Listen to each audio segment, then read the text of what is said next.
வணக்கம் மக்களே, வணக்கம். சற்று முன் கிடைத்திருக்கக்கூடிய ஒரு முக்கியமான தகவல் ஒன்றை பார்க்க போகிறோம் மக்களே.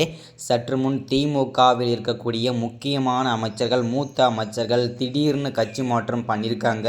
இதனால் முதல்வர் ஸ்டாலின் பேரதிர்ச்சியில் உறைந்து போயிருக்கிறார். எந்தெந்த அமைச்சர்கள்லாம் திடீர்னு கட்சி மாற்றம் செஞ்சுருக்காங்க, எந்த கட்சியில் இணைந்திருக்கிறார்கள், இதற்கான முழு காரணம் யார், அப்படி என்ன அவசியம் வந்தது கட்சி மாற்றம் செய்வதற்கு, இதை பற்றின தெளிவான துல்லியமான விளக்கத்தை தான் எந்த ஒரு காணொலியில் நம்ம பார்க்க போகிறோம் மக்களே.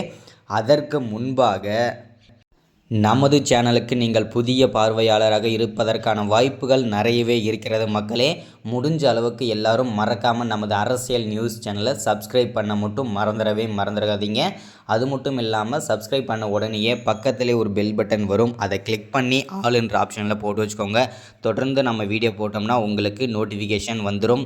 அதை பார்த்து தெரிஞ்சுக்கலாம் இன்றைக்கி என்ன அரசியல் நியூஸ், இன்றைக்கி என்ன அரசியல் அப்டேட்ன்றதை தெளிவாகவும் துல்லியமாகவும் தெரிஞ்சுக்கலாம் மக்களே.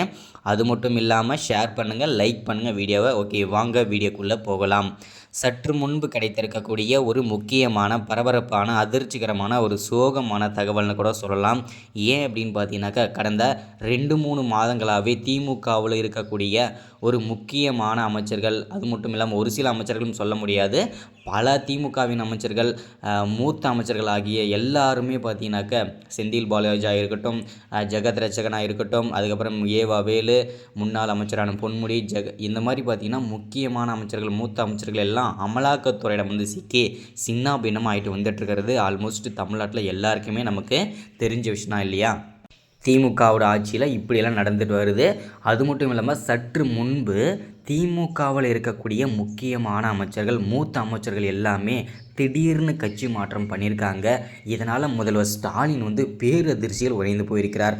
என்ன காரணம் அப்படின்னு பார்த்தீங்கன்னாக்கா, என்ன காரணன்றதை நம்ம சொல்லவே தேவையில்லை. ஏன்னா திமுகவில் என்ன நடந்துகிட்ருக்குன்னு சொல்லிட்டு ஆல்மோஸ்ட் எல்லாருக்குமே தெரிஞ்ச விஷயம் தான். பல ஊழல்கள் நடந்துகிட்ருக்கு.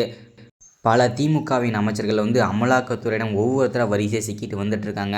இதனால் பார்த்திங்கன்னா நம்ம சிக்கக்கூடாது, நான் இதில் சிக்கக்கூடாதுன்னு சொல்லிட்டு ஒவ்வொரு திமுகவின் அமைச்சர்களும் பார்த்திங்கனாக்கா ஏதாவது ஒரு காரணத்தை சொல்லி திடீர்னு கட்சி மாற்றம் செஞ்சுட்டே வந்துட்டுருக்கிறாங்க. இதனால் முதல்வர் ஸ்டாலின் அடை பச்சை துரோகிகளா, என்னையா விட்டுட்டு போகிறீங்க, நான் எவ்வளோ ஹெல்ப் பண்ணியிருக்கேன், எவ்வளோ சம்பாரித்து கொடுத்துருக்கேன், எவ்வளோ கொள்ளையடிச்சு கொடுத்துருக்கேன், என்னையே விட்டுட்டு போகிறீங்களா அப்படின்ற மாதிரி பார்த்திங்கன்னா திமுகவின் முதல்வர் ஸ்டாலின் நினைத்து கொண்டிருக்க, எல்லாரும் ஒவ்வொருத்தராக திடீர்னு கட்சி மாற்றம் செஞ்சுட்டே வந்துட்டுருக்கிறாங்க.